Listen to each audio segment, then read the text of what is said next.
once again. Phương lao có cú pni cơ bình dùng thế màu ép kênh còn này có pni kia ký ong này Once again.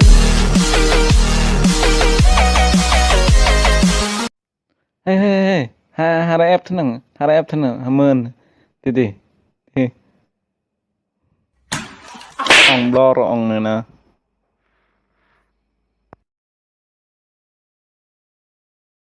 Once again. katanya iya kat belang jeng ni lại iya kat belang nan mo nyak le be nyak le le có pni cái lu Once again.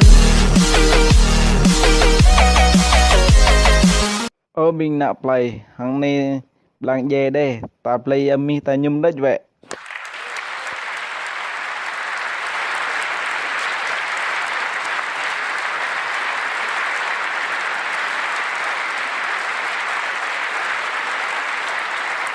Once again.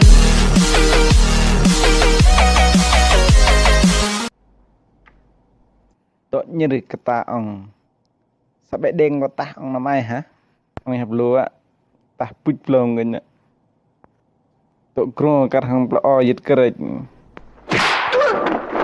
Once again.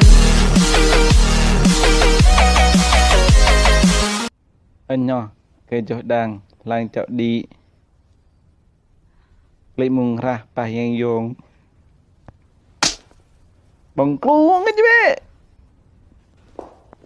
Once again. bình tự tiệm anh em lang dây tè bùm hồi già cái đà bùm bù anh em ta play mì tôm ta bằng cái chứ bé ông này Once again.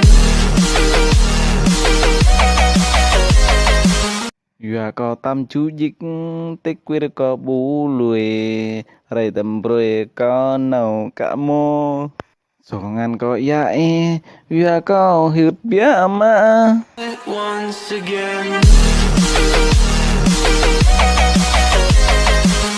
này có chẳng lệ thao mình ta ơi lai mà bữa có là ông ra phải xong họ họ nên là ông từng dạy bà trong vậy